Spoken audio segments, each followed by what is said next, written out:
Le temps de la domination est terminé, la Russie et les autres nations doivent défendre leurs intérêts légitimes. Sergueï Lavrov, un discours de vérité que l'Occident peine encore à accepter. Un appel au réalisme pour un avenir meilleur, non seulement pour la Russie, mais pour le monde entier. Entretien de Sergueï Lavrov avec les médias russes et étrangers. Question du journaliste, l'année 2024 a été difficile, sans doute, pleine de défis. L'année à venir pourrait s'avérer tout aussi compliquée. Ces derniers temps, il est devenu difficile d'espérer en des perspectives positives. Néanmoins, essayons de tirer des conclusions préliminaires. Tout le monde parle des discussions presque inévitables, si l'on en croit la rhétorique et les déclarations publiques, entre la Russie, l'OTAN, les États-Unis et l'Ukraine concernant le règlement de la crise ukrainienne. On évoque un accord inévitable qui conviendrait à une partie et mettrait fin à l'effusion de sang. Si l'on en croit les déclarations du président Poutine au ministère des Affaires étrangères le 14 juin, les conditions que nous avons posées sont claires et explicites. Or, personne ne semble prêt à les satisfaire. Que pouvez-vous dire à ce sujet? Cette rhétorique sur des négociations n'est-elle pas qu'un vœu pieux? Sergueï Lavrov, nous n'avons aucune illusion quant aux perspectives de règlement. Résoudre la crise ukrainienne ne semble pas davantage possible. Depuis longtemps, il est évident pour ceux qui adoptent une position impartiale que cette crise ne peut être réglée que dans le cadre d'accords garantissant une sécurité et une stabilité durable en Europe, en tenant compte des intérêts de la Fédération de Russie et des intérêts légitimes de tous les autres pays. Certains pensent que l'arrivée de l'administration Trump pourrait changer les choses. Il y a beaucoup de spéculations à ce sujet. Comme je l'ai déjà mentionné, nous n'avons aucune illusion. Il existe un consensus bipartisan assez solide à Washington pour soutenir le régime de Kiev. Les documents doctrinaux américains qualifient notre pays d'adversaire qu'il faut vaincre stratégiquement. Les responsables de l'administration Biden, dans leur discours libre, nous ont même qualifiés d'ennemis. Nous n'avons jamais prétendu qu'avec l'administration Trump à la Maison-Blanche, le processus de négociation sur la sécurité mondiale et l'Ukraine commencerait coûte que coûte. Ce résultat n'est pas, comme beaucoup l'espèrent, une issue inévitable. Nous entendons parler de l'intérêt de Donald Trump, qui a nommé Keith Kellogg en tant qu'envoyé spécial pour l'Ukraine, pour mettre fin à cette guerre le plus tôt possible. Nous avons toujours été favorables à ce qu'elle ne commence jamais, comme en témoigne notre soutien aux documents signés par Yanukovych et l'opposition en février 2014, garantis par des pays européens, mais rejetés dès le lendemain par l'opposition. Nous avons également soutenu les accords de Minsk, qui avaient pour but d'arrêter l'attaque terroriste du régime de Kiev contre ses citoyens dans le Donbass. Le président Vladimir Poutine a rappelé à plusieurs reprises que nous avions soutenu les accords d'Istanbul en avril 2022, qui ont également été largement rejetés sous l'impulsion de l'Occident. Le président Poutine a maintes fois souligné que nous ne nous détournons jamais des négociations. Nous avons besoin de propositions sérieuses et concrètes. Lorsqu'elles seront présentées, nous déciderons de notre réponse en fonction de nos intérêts nationaux, des objectifs de l'opération militaire spéciale et du discours du président Vladimir Poutine le 14 juin au ministère des Affaires étrangères. Vous avez mentionné que ce discours contenait des conditions. En réalité, il ne s'agit pas de conditions, mais d'exigences pour respecter ce qui a été convenu depuis des années, la démilitarisation de l'Ukraine, ce qui constitue une violation directe des engagements selon lesquels l'OTAN ne s'étendrait pas davantage vers l'Est, et le respect des obligations de la Charte des Nations Unies, y compris en matière de droits humains, linguistiques et religieux. Peut-on vraiment qualifier cela de conditions? Il s'agit du strict minimum attendu de tout membre normal de la communauté internationale. Nous n'accepterons pas une simple trêve visant à renforcer le régime de Kiev pour qu'il continue à agir contre la Russie sous les ordres de l'Occident. Nous exigeons des accords fiables, juridiquement contraignants, qui éliminent les causes profondes du conflit et rétablissent une sécurité commune en Europe. La résolution de la crise ukrainienne doit être une solution finale, complète et durable, prenant en compte les droits des populations des territoires concernés et mettant un terme à l'agression linguistique et religieuse initiée par le régime de Kiev. Question du journaliste. Parlons de la situation actuelle. Dans votre entretien avec Tucker Carlson, vous avez mentionné que le monde est plus proche d'un conflit nucléaire que jamais auparavant. Pour être franc, c'était assez troublant. Quel est votre point de vue sur cette situation? Quelles mesures devrions-nous prendre? Les citoyens occidentaux investissent déjà dans des bunkers. Devons-nous en faire autant? Sergueï Lavrov, nous sommes prêts à prendre toutes les mesures nécessaires pour garantir que les citoyens américains, ainsi que ceux d'autres nations occidentales, ne gaspillent pas leur argent, qui est déjà rare dans leur situation actuelle, à construire des bunkers. Nous serions heureux d'aider les contribuables occidentaux à économiser sur ces constructions inutiles. Nous n'avons jamais initié de discussion sur l'utilisation des armes nucléaires ou sur la possibilité de les employer. Au contraire, c'est à l'initiative de la Russie qu'en 2021, d'abord à travers un dialogue entre Vladimir Poutine et Joe Biden, puis au niveau des 5 puissances nucléaires permanentes du Conseil de sécurité, le principe établi en 1987 par Gorbatchev et Reagan a été réaffirmé. Une guerre nucléaire ne peut être gagnée et ne doit jamais être menée. Il s'agissait d'une initiative russe. Toutes les autres déclarations ou suggestions concernant un potentiel conflit nucléaire proviennent exclusivement des capitales occidentales. Le chef d'état-major de l'armée allemande a déclaré il y a un an que la Russie ne devrait pas les intimider outre mesure, tout en rappelant que l'OTAN est une alliance nucléaire. On se souvient tous de l'affirmation de Liz Truss, alors qu'elle était première ministre du Royaume-Uni, disant qu'elle n'hésiterait pas à appuyer sur le bouton nucléaire. Des responsables français ont également réitéré leur statut de puissance nucléaire.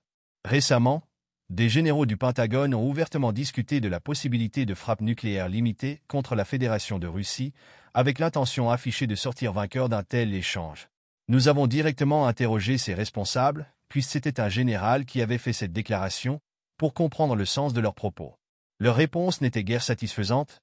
Ils ont cherché à minimiser l'importance de ces déclarations, les qualifiant de purement théoriques et affirmant qu'elles ne visaient pas une mise en pratique. Mais peut-on considérer ce type de rhétorique comme sérieux lorsqu'il émane d'un représentant officiel d'un département militaire?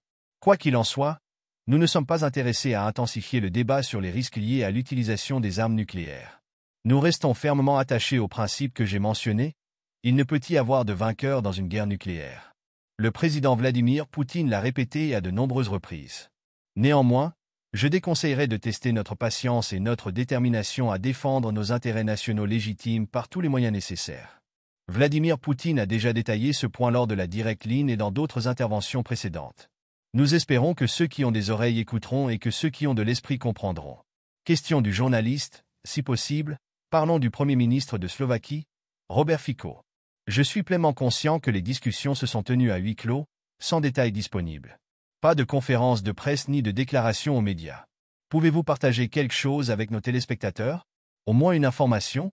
Tout le monde espère voir au moins quelques progrès lors des discussions. Le Premier ministre de Slovaquie, Robert Fico, est ici. Le Premier ministre de Hongrie, Viktor Orban, semble être une personne sensée. Où en sommes-nous? Sergueï Lavrov, je ne dirais pas qu'aucune information n'a été communiquée. Le Kremlin a partagé quelques détails, et le porte-parole Dmitri Peskov a également fourni un commentaire. Il n'y a rien de particulièrement secret. Le Premier ministre de Slovaquie a clairement indiqué que l'arrêt anticipé du transit du gaz russe via l'Ukraine, que Vladimir Zelensky a annoncé à plusieurs reprises avec fierté publiquement, était la raison immédiate de sa visite. Nous avons discuté des options qui permettraient de maintenir l'approvisionnement en gaz pour des pays comme la Slovaquie, la Hongrie et l'Autriche, qui, à ma connaissance, y sont intéressés. Il s'agit ici d'un intérêt économique et non d'une question liée à leurs obligations envers l'Union européenne. Bien que l'UE pousse ces pays à suivre une politique étrangère et de sécurité commune, l'approvisionnement en gaz dépasse le cadre de la politique.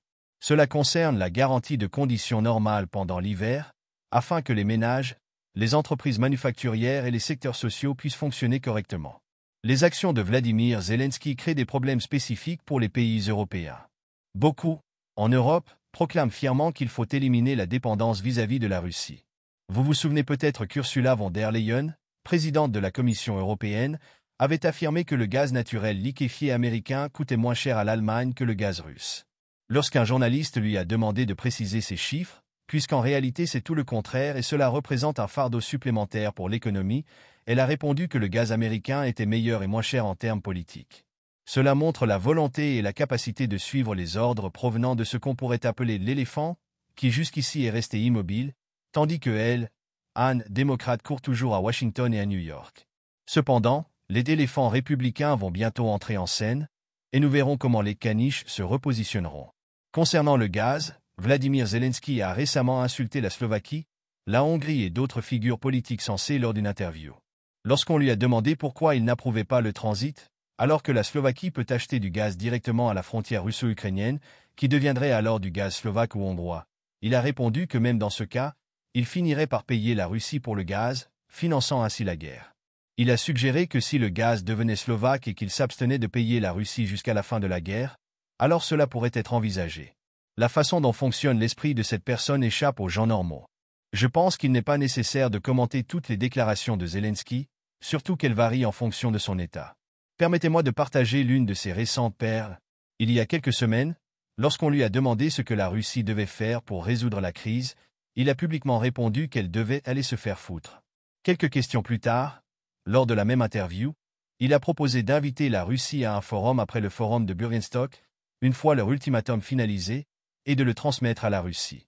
Si vous comparez ces deux déclarations, ce que la Russie doit faire pour parvenir à un règlement, et le fait qu'elle doit être présente au second sommet, il a en fait défini l'objectif de ce sommet dès sa première phrase. Question du journaliste, un commentaire brillant et exhaustif sur la situation. Cependant, une question complémentaire. La Russie est sans ambassadeur aux États-Unis depuis un certain temps maintenant. S'agit-il d'une pause technique ou d'une sorte de démarche diplomatique? Sergueï Lavrov, non, il ne s'agit pas d'une démarche diplomatique. Les Américains ont accueilli le nouveau candidat comme un professionnel ayant une vaste expérience des relations soviéto-américaines et russo-américaines. La date de départ est prévue en fonction du meilleur moment pour l'arrivée du nouvel ambassadeur à Washington, D.C., en tenant compte de l'inauguration imminente du président élu Donald Trump dans 3 semaines. Il n'y a pas de politique impliquée ici.